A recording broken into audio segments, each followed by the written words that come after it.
Hello, I'm Toycat and welcome back to the second channel geography video. This is a series where we talk about geography and the world and stuff. And today I'm going to be talking about Sudan because sadly Sudan is a country I know surprisingly little about, and I figured we could learn more about Sudan by doing something people requested in my last video, which is by going through some Google reviews. If you will, reviewing some Google reviews for the country of Sudan. And here's the thing about Sudan, I know very little about it like I mentioned, but one of the few things I do know is that near the big international airport, Khartoum International Airport, is where the Sudanese Air Force is based. This is what it looks like on Google Maps, and this is why the satellite view is so important sometimes, because this is what their Air Force base looks like. As you can see, it is absolutely adorable, and it's a little plane. That's how they base, like, I think that's adorable. I think that's a great way to have your Air Force be based, but it gets even better than that, right? Oh, also this is terrible 3D, but it gets even better than that, right? Because guess what's just over here? The Sudanese Navy. And you know what building that's stored in? Yeah, you guessed that 100% correct. That is, in fact, a little submarine right there. I think that is absolutely adorable. Again, I think it's clever placement, but also it's just a fun little way to make the Air Force headquarters a little bit nicer. And indeed, if you read the reviews for this, they all mention that precisely, except actually no they don't. There's this 5-star review that says, just outside this place on the main road, there's a long sit-in that began on April the 6th, the culmination of 16 weeks of protest triggered by an economic crisis leading to President being ousted and arrested after 3 decades in power. And it's like, wait. You rated it 5 stars because you protested outside of it? Okay, sure. And then it's like, it's one of the components of the general basically, it's like a second review, also mentioning those protests, 5 stars. And then you can see watch the races, 5 stars. And it's, again, if we're learning about Sudan as a culture, they are clearly the sort of people who will protest, but admit that, like, well, it's not the Air Force's fault that we had to do this. Therefore, 5 stars for the building. Except the guy who clearly is part of the Air Force. Again, he is not happy with wearing his mask, so he is rated at 2 stars out of 5. And that is literally all we get as far as interesting reviews go. So, boom, that is the Sudanese Air Force headquarters. I actually think it's kind of smart to have not only the Air Force and the Navy, you know, they're both important fighters, to have both of them have good access to an airport, but get this right, they're also next to Sudan's ground forces. I don't see the symbolism in that building so much, but isn't that kind of fun? But also, all 3 of those are next to this bakery. I mean, think about it. All of these military generals, they're going to need some baked goods at some point, and as you can read from A-Man ISA 3310, a local guide, the Reconnaissance Oven is a special automated laboratory that operates 24 hours, upgrade in dealing with customers. I recommend to visit and try what it offers if you want quality and quantity. You know that old idiom about, like, having to decide between the two? No, I think that Sudan has finally put an end to that with their delightful local bakery. But no, yeah, so as you can see, Sudan is clearly again, it's a country that is very, very interesting that you might not know enough about. And today I wanted to give you at least a few facts and mostly go through dumb Google reviews, because, you know, this channel, we've got to hide behind the veneer of being educational before giving you fun facts like, hey, did you know that thing about the protests about the economic crisis? I read into it just a tiny bit, just for some fun, you know, some light reading. And the 2015 Sudan election went very well for Omar al-Bashir. As you can see, the country loves him, 94.05% of the vote. However, if you look at what happened just after that, you can see how there was a coup d'etat, and the military, led by this fellow right here, toppled them. And so in 2022, what's going to happen is the transition to democracy that is going to be coming back, because you know what? The Sudanese people deserve democracy again after 7 years. And I think that's kind of fun that, like, oh, that's like soon. Sudan's like going back to the democracy board. So, assuming you care about democracy, that's great. If you don't care about democracy, maybe you find the demographic side of Sudan to be interesting. I mean, it's a 40 million person country. Seriously, if you probably know many more things about, I don't know, let's say Norway, Sweden, and Finland individually, but their population combined is about half of that of Sudan. So Sudan has a large population, but that population is very deeply concentrated because look at the terrain of Sudan. Again, something you kind of lose without satellite view. You see it a little bit here, but you don't really realize that, like, oh, it's mostly a desert, huh? That makes it hard to live there, and this population map kind of backs that up. 0 people live in this entire chunk of the country. Seriously, about a third of the country's land area has 0 people at all, not like, oh yeah, it's like basically 0. No, it is 0 people that live there. And whereas if you look right here, the capital city, Khartoum, has the vast majority at least it has the highest concentration. It's something like a third of the population. It's a dumb high number that lives in the area, and so yeah, that's kind of interesting by itself. The reason they live right here, of all places, I mean, like, it's somewhat central in the country, right? But obviously, as you can tell, it's because it's on the river. How did I lose it? But obviously, you can tell it's because it's on the river. The river, which by the way is called the Blue Nile River. Wow, isn't that a fun little fact? That when the Nile River, which it's called up here, if I'm not mistaken, yeah, the Nile River, famously one of the longest rivers in the world, and famously the whole reason that Egypt has society at all, as you can see. Egypt has the same problem where, like, their whole population is here, all of their cities are here, and then there's nothing else everywhere. Besides little oases, actually. But, yeah, but it's, you know, like, it's a fascinating thing about how when you're in a desert like this, well, when you're anywhere, you need rivers, but it's especially important right here to have any form of life. And so all of Sudan is on this fun little strip right here. And when the river Nile reaches the capital city, which is a wonderful place, it splits in twain.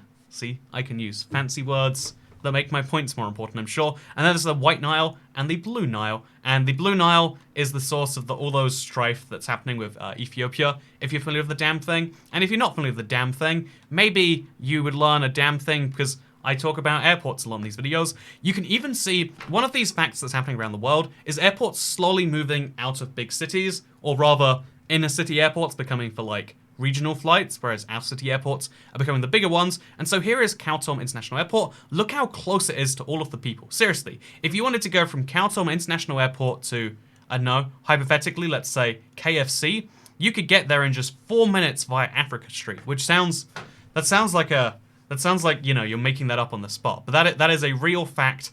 We can't show you on Street View the KFC, sadly. It's very sad. But what I can show you is the reviews for this KFC. I'm excited now. I'm going to learn for the first time what the Sudanese capital thinks of KFC.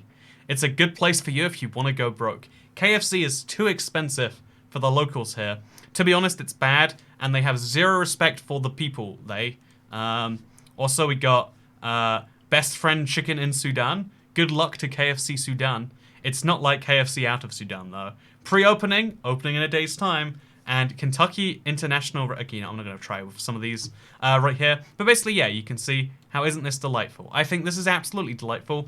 But you know what else is delightful about the Sudanese capital? The fact that it's right next to the airport. Seriously, a 4-minute drive down Africa Street, which again, sounds like I'm making that up on the spot. But so it's super close to the city, and this means that it's going to cause a bunch of problems, mostly like noise related and whatnot. So if they want to have a major international airport to become a major international city, what do? They make a new airport. Where do they make the airport? Not right here in the center of Khartoum. This is the city boundaries. Although again, when you see the city boundaries like this, it kind of doesn't pay attention to the fact that, like, there's also to the north right there, there's this, and also, like, again, like, even, again, a lot of people will forget that this is how it is in other places too, but, like, even though a city ends in an official place, like, living right here, you live in the capital of Sudan. You don't officially, that's why all these things are very different, but you live in Khartoum, which I'm always worried I'm saying wrong, so I'm trying to say slightly less than normal, so if I am being wrong, it's like, but I only said it 3 times.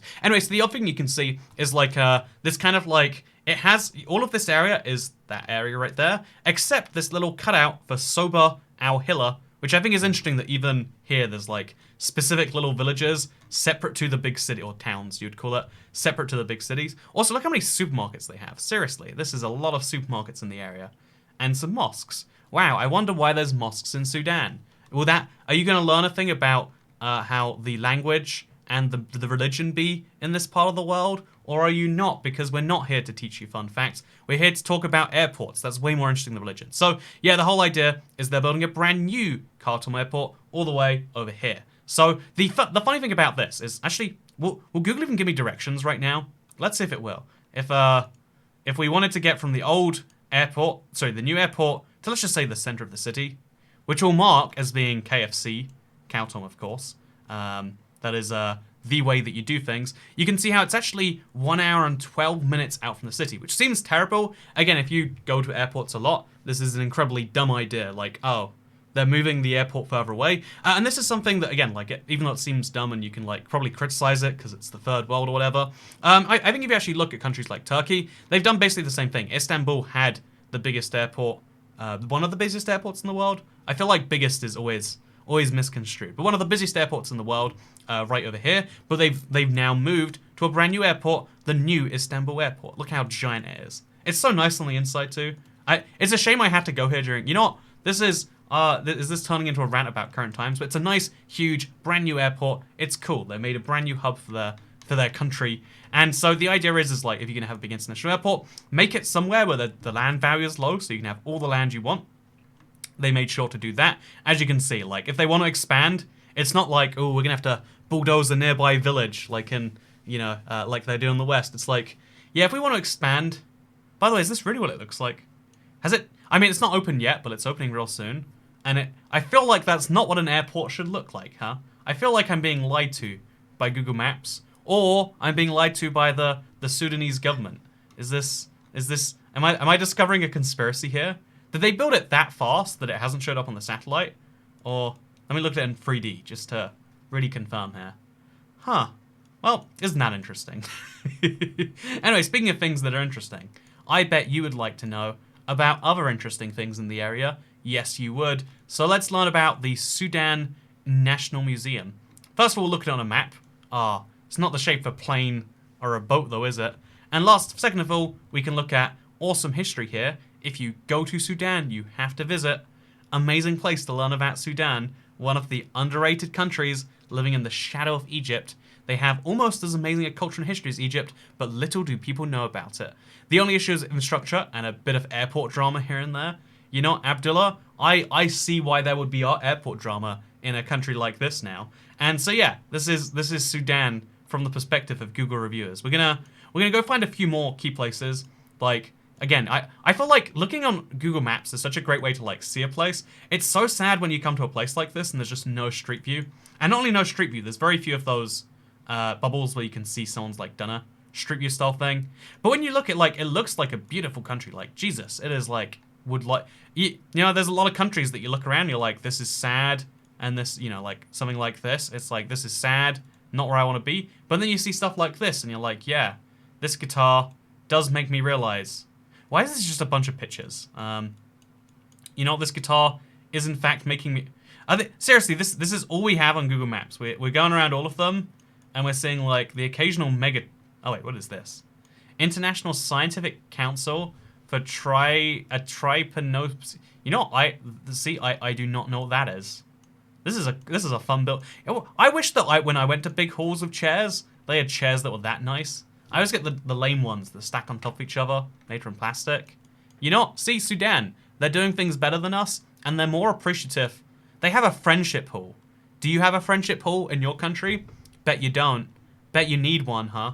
Friendship hall cinema? Oh, that's fun. Everything about this is fun. You know, I honestly, Sudan was on my list of like, ooh, don't know what I'd do their countries before.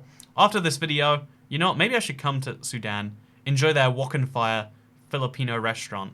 That looks good, am I right? Oh, it's in a mall.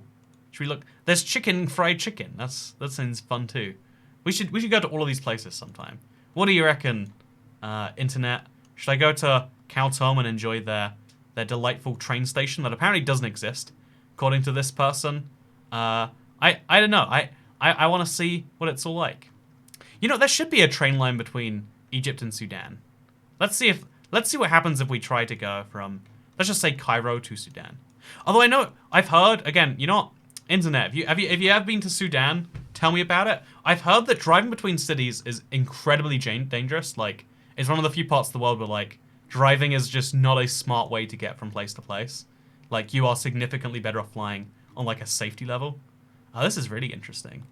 See, it's so weird the way you're, like, going between, like, it's like non-stop civilization that follows a river in such a weird way. Like, there are roads that go through the desert sometimes, because there's like two parts of the climate they have here. They have the water, and then they have the sand.